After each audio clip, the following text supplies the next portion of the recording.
अस्सलाम वालेकुम व्यूअर्स, उम्मीद करती हूँ कि आप सब खैरियत से होंगे। तो चलते हैं हम अपने आज के टॉपिक की तरफ। Today we discuss important nematode parasites of human. First of all सबसे पहले आ जाता है एस्कैरिस लम्ब्रिकॉइड। ठीक है, first of all we discuss about Ascaris lumbricoid. Ascaris lumbricoid इसका साइंटिफिक नेम है which is commonly called giant intestinal roundworm of human. अब इसकी लाइफ साइकिल देख लेते हैं। The adult live in small intestine of human. Adult small intestine में रहते हैं। डेट रिलीजेस एग्स, जो large number of eggs release करते हैं and exit with faeces. Adult ने एग रिलीज किए जो एक्सक्रीट आउट हो गए बॉडी से with faeces. The larva undergo moult and mature into second stage larva. ठीक है, एग के अंदर ये लार्वा ने मोल्टिंग की और फिर वो मेच्योर हो गया किसमें, सेकंड स्टेज लार्वा में। Human ingest the embryonated eggs. जब ह्यूमन ने इन जो जिनके पास सेकंड स्टेज लार्वल थी एग्स एम्ब्रियोनेटेड एग्स को इंजेस्ट किया, हैच इन इंटेस्टाइन, तो वो ह्यूमन के इंटेस्टाइन में जाकर हैच हो गया। Human ingest the embryonated eggs and hatch in the intestine. The larva penetrate in intestinal wall and move up the trachea, lungs and become swallowed. ठीक है, और वो उसको निगल लेगा और फिर वो स्मॉल इंटेस्टाइन में जाकर अडल्ट में दोबारा से डिवेलप हो जाएगा। दूसरा देख लेते हैं हम parasite Enterobius vermicularis which is commonly called pinworm. अब इसमें क्या होता है, at night the gravid female migrate to the perianal area. Perianal area, the area which is near to anus. ठीक है, perianal area पे female migrate कर जाती है at night, रात के time, and eggs on perianal fold. ठीक है, और अपने eggs deposit कर देती है on perianal fold which containing first stage larva. When human ingest the eggs, जब human ingest करेगा इन eggs को, तो larva, egg से larva hatch हो जाएगा। The larva molts 4 time. Larva molting perform करेगा 4 time in small intestine and make their way to the large intestine. ठीक है, अब ये जो इसका अडल्ट है कहाँ रहता है, लार्ज इंटेस्टाइन में। एस्कैरिस लम्ब्रिकॉइड का स्मॉल इंटेस्टाइन में रहता था और एंट्रोबियस वर्मिकुलरिस का लार्ज इंटेस्टाइन में अडल्ट रहते हैं। ठीक है, ये लार्वा 4 टाइम मोल्टिंग करेगा स्मॉल इंटेस्टाइन में और फिर वो लार्ज इंटेस्टाइन में चला जाएगा और वहाँ जाकर वो अडल्ट में डिवेलप हो जाएगा। थर्ड वन आ जाता है हमारे पास नेक्टर अमेरिकैनस। नेक्टर अमेरिकैनस इसका साइंटिफिक नेम है which is commonly called hookworm. अब इसकी लाइफ साइकिल देख लेते हैं। अच्छा, Necator americanus adult live in the small intestine.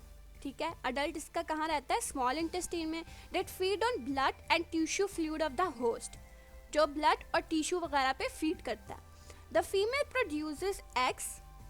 ठीक है, एग्स प्रोड्यूस की फीमेल ने डेट एग्जिट विद फीसिस, और वो फीसिस के ज़रिए बॉडी से रिलीज हो गया and mature into the rhabditiform larva. ये जो एग है ये हैच हो जाएगा, बॉडी से निकल गया फीसिस के ज़रिए, फिर जो एग है वो हैच हो जाएगा कौन सा लार्वा में, रेप्टिफॉर्म लार्वा।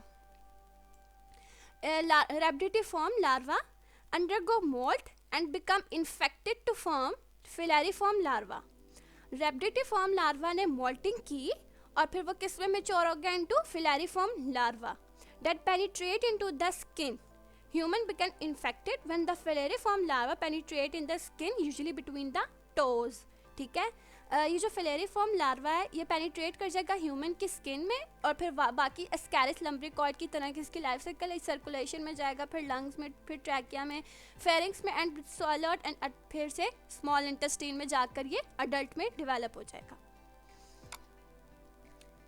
फोर्थ वन आ जाती है हमारे पास Trichinella spiralis. Trichinella spiralis commonly called porkworm. Adult live in small intestine of human and omnivores. Adult कहाँ रहते हैं, स्मॉल इंटेस्टाइन में। Adult releases eggs that hatch into larva. ठीक है, लार्वा में वो हैच हो गया। Larva enter into the circulatory system. Larva कहाँ एंटर हो गया, सर्कुलेटरी सिस्टम में, and carry to the skeletal muscle and encyst itself. Skeletal muscles में उसने जाके अपने आप को इंसिस्ट कर लिया, अपने इर्द गिर्द एक सिस्ट डेवलप कर ली। Human ingest poorly cooked meat. अब ह्यूमन कैसे इन्फेक्टेड होते हैं ऐसे, when they ingest poorly cooked meat.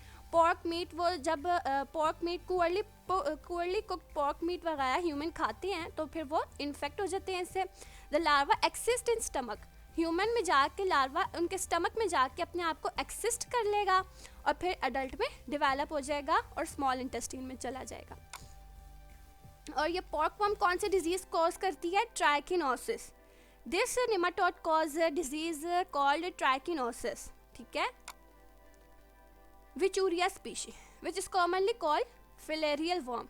अब इसको देख लेते हैं कि ये क्या है। अच्छा, ये देखिए, अडल्ट रिलीजेस एग्स, ठीक है। अडल्ट ने क्या किया? एग्स रिलीज किए, that hatch into larvae which is called microfilariae. Adult ने कॉपुलेशन के बाद एग्स रिलीज किए और एग्स कौन सा लार्वा में हैच हो गया? माइक्रोफिलेरी। माइक्रोफिलेरी सर्कुलेशन में ब्लड स्ट्रीम ऑफ ह्यूमन में चला गया। फिर उसने क्या किया जी? When in mosquito feed on human, अब जिस ह्यूमन के पास से माइक्रोफिलेरी थे उसके ब्लड में, उसके ब्लड स्ट्रीम में, उसकी सर्कुलेशन में, जब इन मॉस्किटो ने आकर इस पर बाइट किया तो इंजेस्ट द माइक्रोफिलेरी, तो उनके अंदर क्या आ गया? Microfilariae. Microfilariae migrate to mosquitoes stomach then into the thoracic muscles. जो माइक्रोफिलेरी था वो पहले उसके स्टमक में गया, फिर उसके थोरैसिक मसल्स में गया। The larva moult twice and become infected. The first stage larva undergo molting and mature into the second stage larva, और फिर जो उसके थर्ड स्टेज लार्वा है वो become infected, वो infected stage है। Mosquito take another meal of blood, जब mosquito अपनी प्रोबोसिस को किसी और होस्ट में इंजेक्ट करेगा तो फिर वो माइक्रोफिलेरी उस होस्ट में ट्रांसफ़र कर देगा। The mosquito bite and larva deposit to the skin, जब वो मॉस्किटो जाके दूसरे होस्ट को बाइट करेगा, इन्फेक्ट करेगा, तो वो माइक्रोफिलेरी को उसमें उसकी स्किन में जाके इंजेक्ट कर देगा into the blood stream of human, ठीक है। अब लार्वा क्या करेगा? Larva enter into the lymphatic vessels, larva lymphatic vessels में जाएगा, 2 टाइम्स और मोल्टिंग करेगा एंड मेच्योर, ठीक है।